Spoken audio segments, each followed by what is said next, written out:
The moment I signed my name away, I felt nothing. Not grief, not fear, not the hollow ache everyone expected to see on my face. I felt the pen glide across the paper the way it had glided across 1,000 ledgers in another life, precise and unbothered, while my husband sat 2 feet away trying not to grin like a man who'd just won a poker hand he didn't deserve. He thought he'd taken everything from me.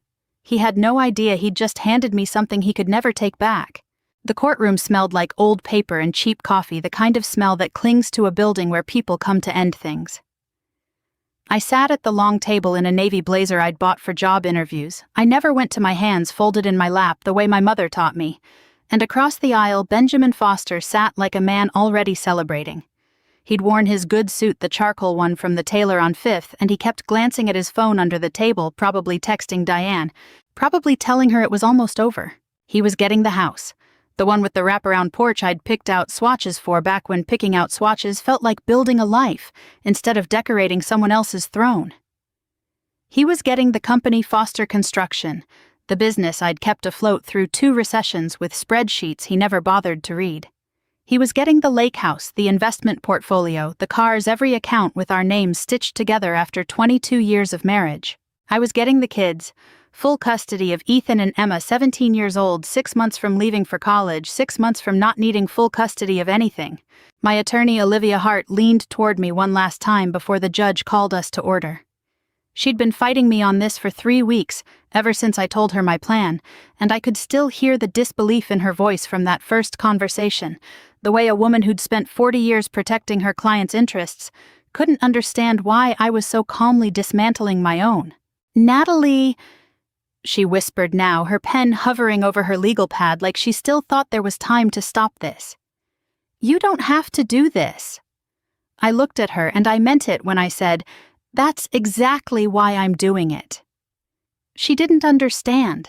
Not yet. Nobody in that room understood except maybe the man who'd drafted a document 17 years earlier and never told me it would matter this much. Judge Ramirez was a woman in her 50s with reading glasses pushed low on her nose and the flat, unimpressed tone of someone who'd seen every version of this room 1,000 times. She looked at me over the file not unkindly, the way you look at someone standing too close to a ledge. "Mrs. Foster," she said, "I need to confirm you understand what you're agreeing to. You are relinquishing your claim to nearly every marital asset, including the primary residence, the business, and all investment accounts. Is that correct?" "Yes, Your Honor." "You've had adequate counsel. You've had time to consider this." "I have." "And this is being entered into freely without coercion." "It is." Benjamin shifted in his seat beside his lawyer, and I saw it then, the thing I'd been watching for since we walked in. The corner of his mouth twitched upward. Just slightly. Just enough. He thought he'd won the war without ever having to fight it, that his wife of 22 years had simply run out of will the way water runs out of a cracked glass. His mother, Diane, sat behind him in the gallery in her Sunday pearls, and when our eyes met across the room, she smiled at me too. The same smile she'd worn at every holiday dinner for 2 decades, the one that said she'd always known I wasn't good enough for her son. Benjamin signed fast. Too fast the way people sign things they've already spent in their heads. I watched his pen move and thought about the first apartment we shared 400 square feet above a laundromat, and how he used to fall asleep with his head on my stomach while I did the books for his father's old truck by lamplight. I thought about how far a person could travel from who they used to be, and how rarely they noticed the distance until someone held up a mirror. The judge nodded satisfied and reached for the next folder in the stack, one I recognized from the thickness of it, the weight of paper that had been sitting in Olivia's briefcase since Tuesday. She opened it slowly, read the first page, then read it again.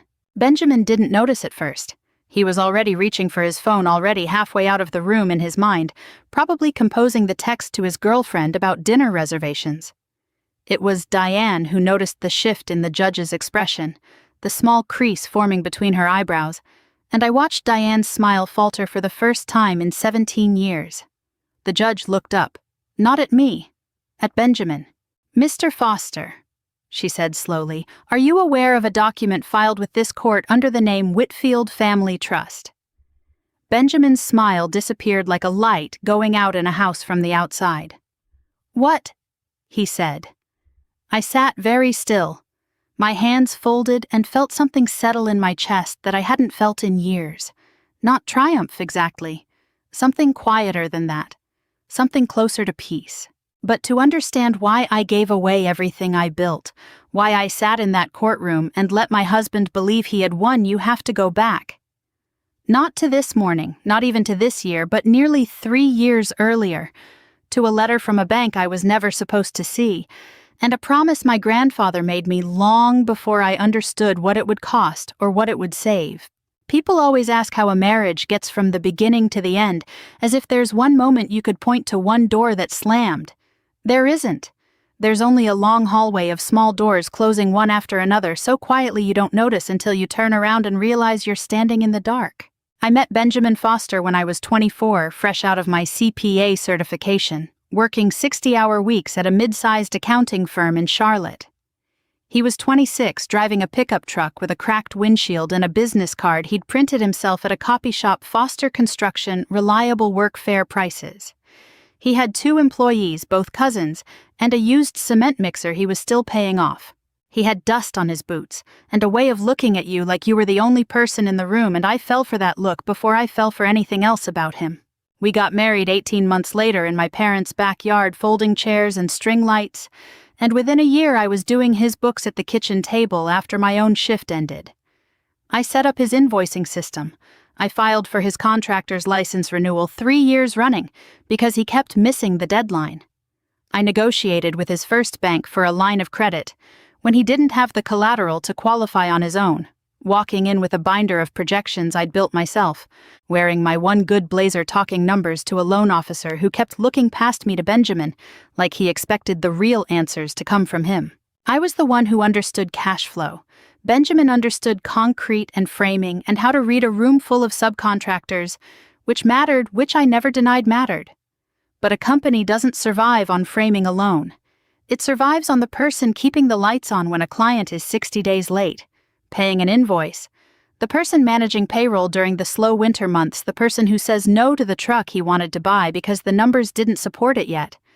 That person was me. For almost a decade, unpaid, unlisted, unnamed on anything but the tax returns. Then the twins came. I remember holding Ethan in one arm and Emma in the other, in the hospital, exhausted in a way I didn't know a body could survive, and Benjamin standing in the doorway on his phone already talking to a supplier about a project timeline. I didn't resent it then.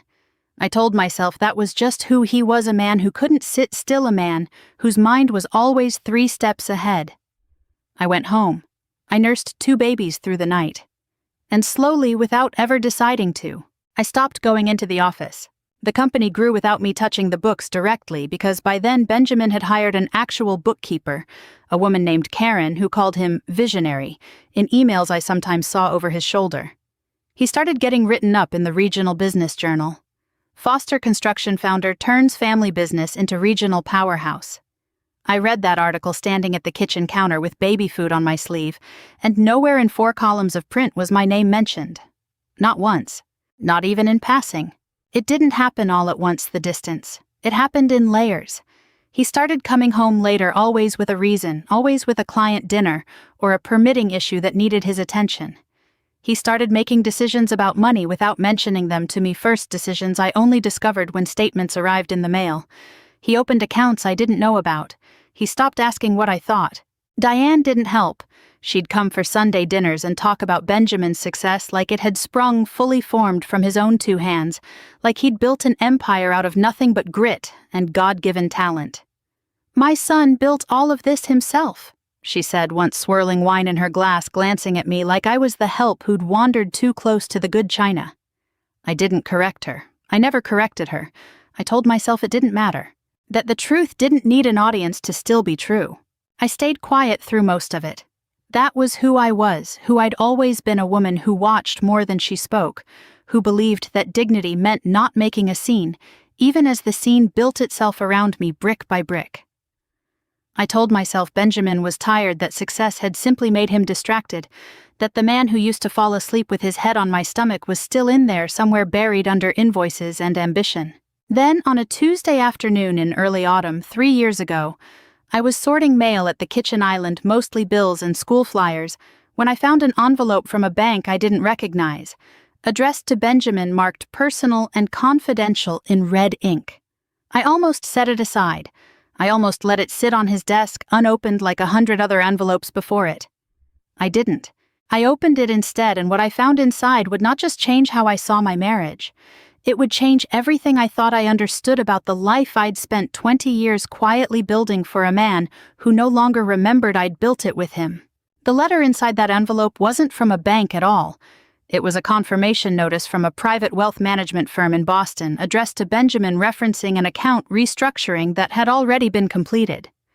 I read it twice before the words made sense, and then a third time before the sick feeling in my stomach fully arrived. Benjamin had moved money.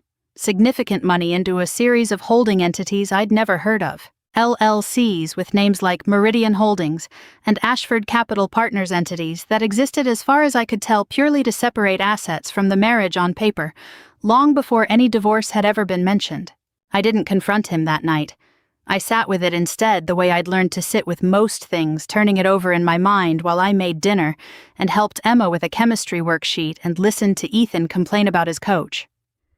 I called an old colleague from my accounting days, a forensic auditor named Priya, who owed me a favor from years back, and I asked her carefully, hypothetically, what it would mean if a business owner started restructuring assets while his wife had no idea it was happening.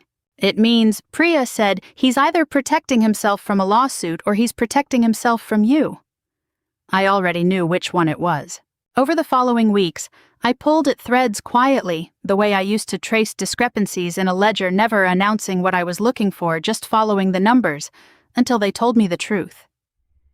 Benjamin had begun the process 18 months earlier, not long after Diane started introducing him at parties as practically a free man now that the kids are almost grown. He'd been having an affair for nearly a year with a woman named Kristen from his supplier's sales team. Though I didn't have proof of that yet, only a feeling I'd been swallowing for months, the kind of feeling a wife develops when she stops being asked where she wants to go to dinner. I sat with the betrayal longer than I want to admit. There were nights I cried in the bathroom with the fan running so the kids wouldn't hear, and nights I didn't cry at all, just lay awake calculating the accountant in me, refusing to let the wife in me fall apart completely. I kept thinking about the years I'd spent building his company from a truck and a dream into something written up in business journals, years he was now quietly making sure I'd have no legal claim to. It was during one of those sleepless nights that I remembered my grandfather. Walter Whitfield had been a quiet man, a retired attorney who spent his last 15 years fishing on a lake in Michigan and reading paperback westerns on his porch. When he died, I was 28, newly married, still believing wholeheartedly in the life I was building. He'd left me something in his will, a trust funded modestly at the time, with some stock and a small parcel of land, structured as what his own attorney had called an irrevocable trust. I remembered signing paperwork at his lawyer's office, half listening, distracted by a phone call from Benjamin about a supplier issue. I remembered my grandfather squeezing my hand afterward and saying something I hadn't thought about in years. This isn't for the good years, Natalie. This is for if the bad ones come. I hadn't looked at that trust paperwork in over a decade. I wasn't even certain I still had it. But something in the back of my mind, some quiet architecture my grandfather had built for me long before I understood I'd need it, told me it mattered now more than it ever had. I found the documents in a fireproof box in the attic beneath old tax returns and Ethan and Emma's baby books. 41 pages, dense with language I hadn't read since I was a young CPA memorizing estate law for an exam. I called Priya again, and then on her recommendation an estate attorney named Olivia Hart, a woman with silver hair and a reputation for being unshakable in a courtroom.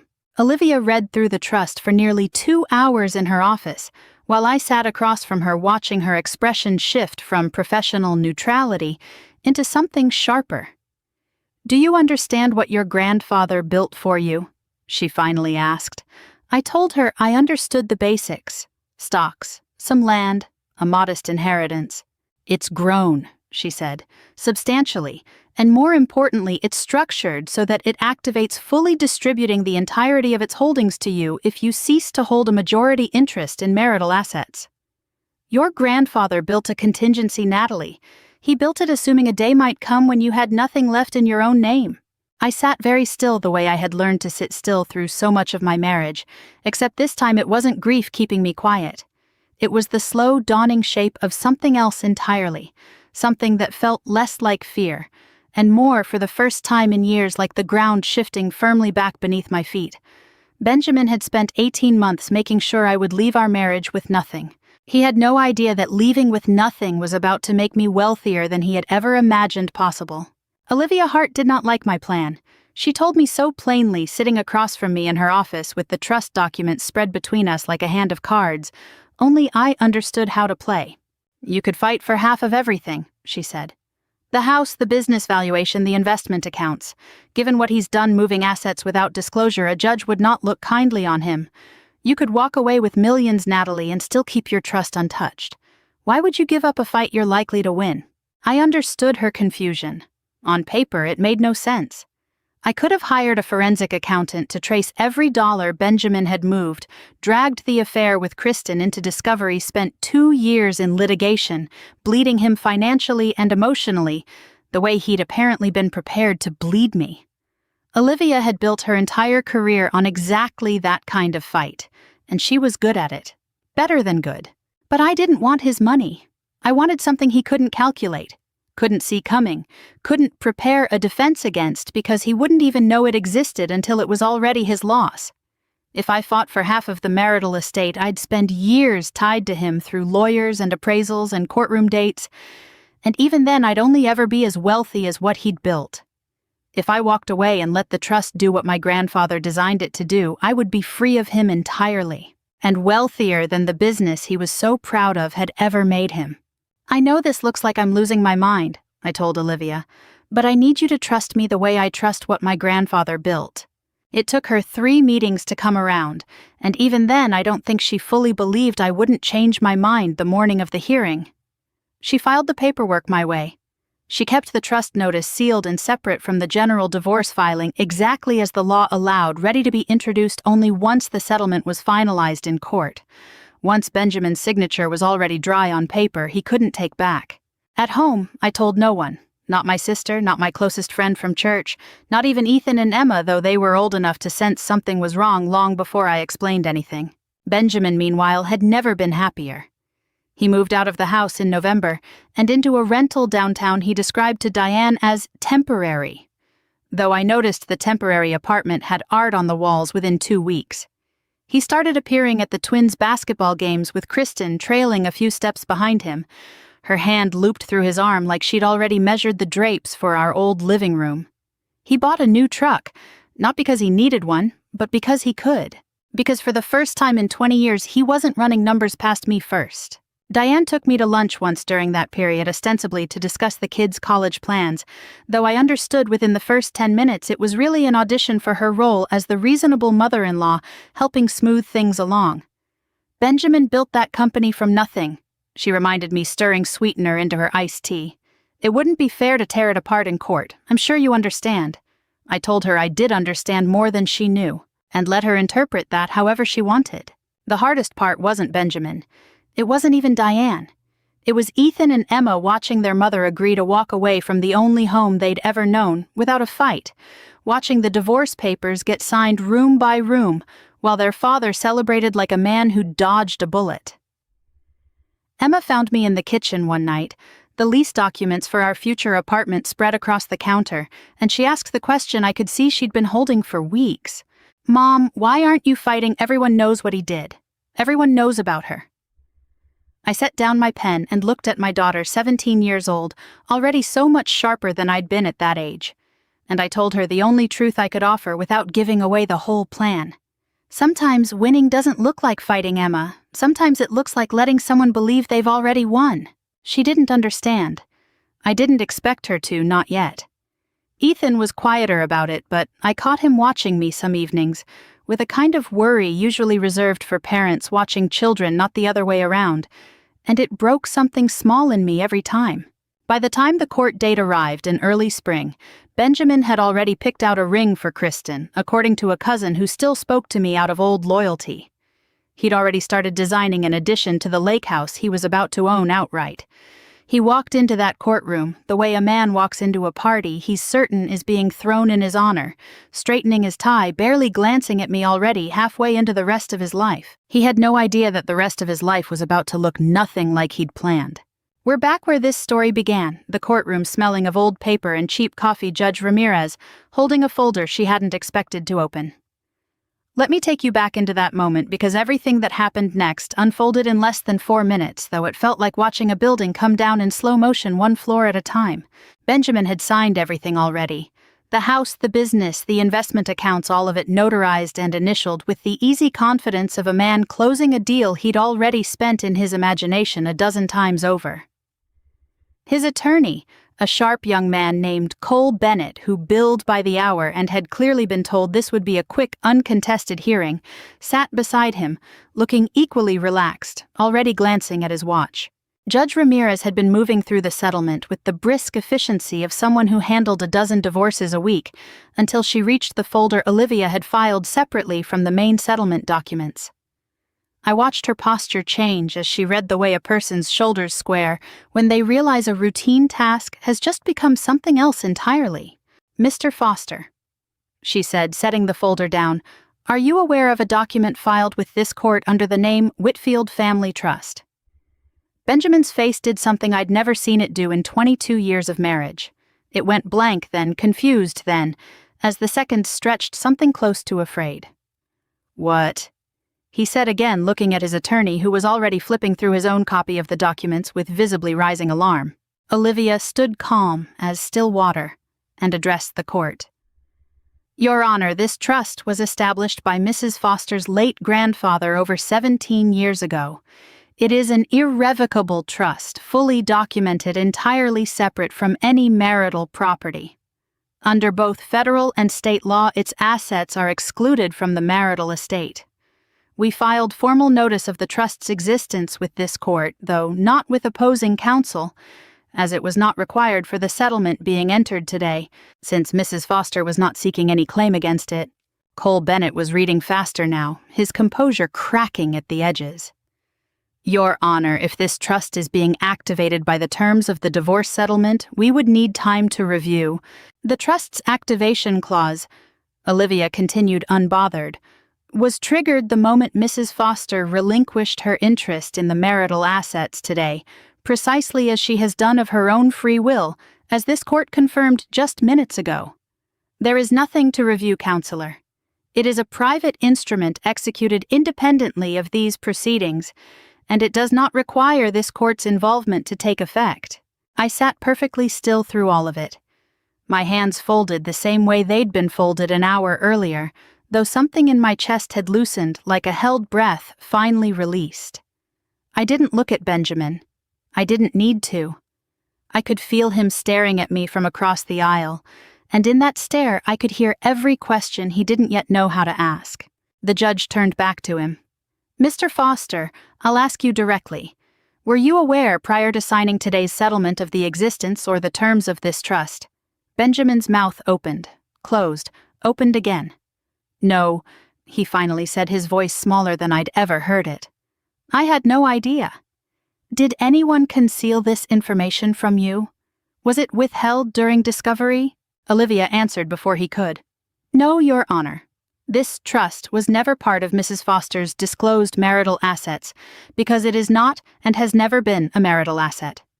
Mr. Foster was under no obligation to inquire about property belonging separately to his wife, and Mrs. Foster was under no obligation to volunteer information about assets outside the scope of these proceedings." The judge looked between the two of us for a long moment, then down at the documents again. "This settlement was entered freely by both parties with full legal counsel, and I see no evidence of fraud or misrepresentation regarding the marital estate itself. The Whitfield Trust is a separate legal matter and falls outside my jurisdiction in this proceeding." She looked at Benjamin, not unkindly, but with the flat clarity of someone stating a fact. "Mr. Foster, I understand this is a surprise to you, but surprise is not the same as deception. You signed this agreement with full knowledge of what you were receiving. Mrs. Foster is not required to explain what she already owned." I watched something collapse behind Benjamin's eyes, the particular collapse of a man realizing in real time that the story he'd been telling himself for months was not the story that had actually been happening. He'd walked into that courtroom, certain he was the one taking everything. He was only now understanding that certainty had made him careless, and carelessness in the end is its own kind of verdict. He stood up so fast his chair scraped hard against the floor. Benjamin's voice cracked through the courtroom before the judge could even call for order. "This isn't right," he said, his hands braced against the table like he needed something solid to hold him upright. "She hid this from me. She let me sign without telling me what she had." Judge Ramirez did not raise her voice, but the room went quiet the way rooms do when someone in authority simply refuses to match a rising temperature with their own. "Mr. Foster, I'd advise you to sit down and consult with your attorney before you say anything further." Cole Bennett was already pulling at his sleeve, whispering something urgent, but Benjamin didn't sit. He turned to me directly, something I hadn't expected, his composure fully gone, now replaced by the raw disbelief of a man watching the floor disappear beneath him in real time. "You knew," he said. "This whole time you knew, and you let me think I was winning." I looked at him, at the man I'd spent 22 years building a life with, at the boots dust and cracked windshield boy, who used to fall asleep with his head on my stomach, now standing in an $800 suit accusing me of a crime I hadn't committed. "I never lied to you, Benjamin," I said, and my voice came out steadier than I expected. "You asked for everything. I gave you everything you asked for." He moved to hire a new attorney within the week, someone with a reputation for aggressive appeals, determined to have the settlement thrown out entirely. But Olivia had built the agreement too carefully for that door to open. Every signature had been witnessed, every disclosure legally sound, every asset Benjamin received exactly what he'd demanded and fought for in mediation. The trust wasn't hidden through deception. It simply had never been his to ask about, and ignorance, however bitter, was never going to be grounds to unwind a legal settlement he'd entered, with his eyes wide open and his ego wider still. The final ruling came 6 weeks later. The judge denied his motion in a written opinion that Olivia read aloud to me over the phone, her voice carrying the quiet satisfaction of an attorney watching a plan she'd once doubted prove itself sound.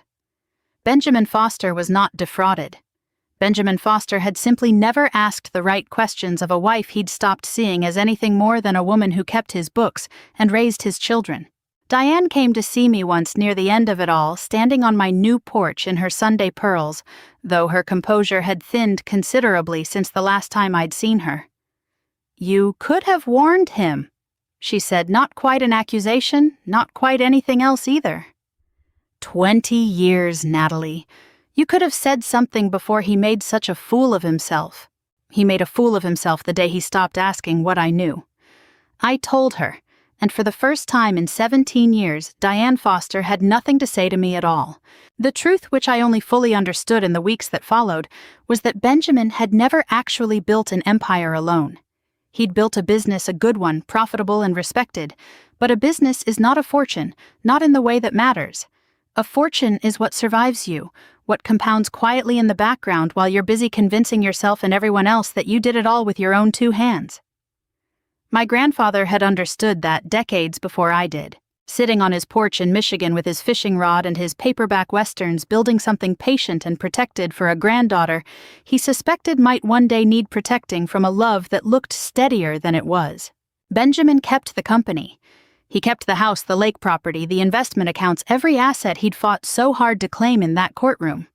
On paper, he'd won everything he'd asked for. But I watched in the months that followed as the cost of that victory revealed itself slowly, the way costs often do. Kristen didn't stay once she understood there wasn't a windfall coming his way. Once she realized the man she'd attached herself to had a mortgage on the lake house he'd bragged about, and a business that, without my quiet management behind it for 2 decades, was already showing cracks in its cash flow that a hired bookkeeper hadn't caught in time. Benjamin had built his identity on being a man who needed nothing and no one, and now for the first time in his adult life he was going to find out exactly how much of that identity had been true. and how much of it had simply been me standing quietly behind him, making sure he never had to. I left the courthouse that afternoon without looking back at the building or the man still arguing with his attorney in the hallway. Ethan and Emma were waiting for me in the car, and when I got in, Emma reached over and squeezed my hand without saying anything at all, like she finally understood something she hadn't a few weeks earlier. I drove us home the late afternoon light gold across the windshield, and for the first time in longer than I could remember, the road ahead didn't feel like something I was enduring. It felt like something that finally quietly belonged to me. 8 months have passed since that afternoon in the courtroom, and Benjamin still has everything he fought so hard to keep. The house with the wraparound porch, the business with his name painted across every truck, the lake property, the cars, the investment accounts he guarded so carefully during our divorce, certain that holding on to them meant he'd won. I never went back for any of it. I never wanted to. There's a particular kind of freedom in walking away from a life you built with your hands and letting someone else keep the walls, because walls were never what I was fighting for. The trust began distributing assets almost immediately after the settlement finalized, exactly as my grandfather had designed it to nearly 2 decades earlier. I didn't buy anything extravagant. I found a small house 2 streets back from the beach, in a town an hour from where Ethan and Emma grew up, close enough that they could still come home on weekends, far enough that it felt like starting over instead of just moving down the block from my old life. It has a kitchen window that looks out over a garden I'm slowly learning to keep alive. And some mornings I stand there with my coffee and realize I haven't thought about Benjamin at all, not out of bitterness fading, but out of a life quietly filling in around me instead. Ethan and Emma both got into good colleges this spring. Emma wants to study finance, which made me laugh the first time she told me, standing in my new kitchen with her acceptance letter in hand, though I don't think she fully understood why until I explained a little more about her great-grandfather and the trust he'd built for a granddaughter he never lived to see need it. Ethan is quieter about his plans the way he's always been, but he calls me most Sundays now. Longer conversations than we ever had when he lived under Benjamin's roof and measured his words carefully around his father's moods. Benjamin reached out a few times over the summer. Nothing dramatic, mostly logistics about the kids' move-in dates. But one evening in July, he called about something else entirely. I could hear it in his voice before he even said it, that particular unsteadiness of a man who'd spent months turning something over in his mind and finally decided to say it out loud. "You could have told me," he said, "about the trust, before any of this happened." I stood on my porch watching the last of the light fade over the water 2 streets away, and I thought about how many years I'd spent waiting for him to ask me a real question. Any real question about who I was, or what I carried, or what I'd built quietly beside him while he collected the credit. "You never asked," I said. There was a long pause on the line, the kind that used to make me anxious back when I still needed his silences to mean something reassuring. It didn't anymore. "So this was revenge," he said finally, not quite a question. "No," I told him, and I meant it more fully than I think he'll ever understand. "I didn't do any of this to hurt you, Benjamin. I simply stopped protecting you from your own greed. What happened after that was never mine to control."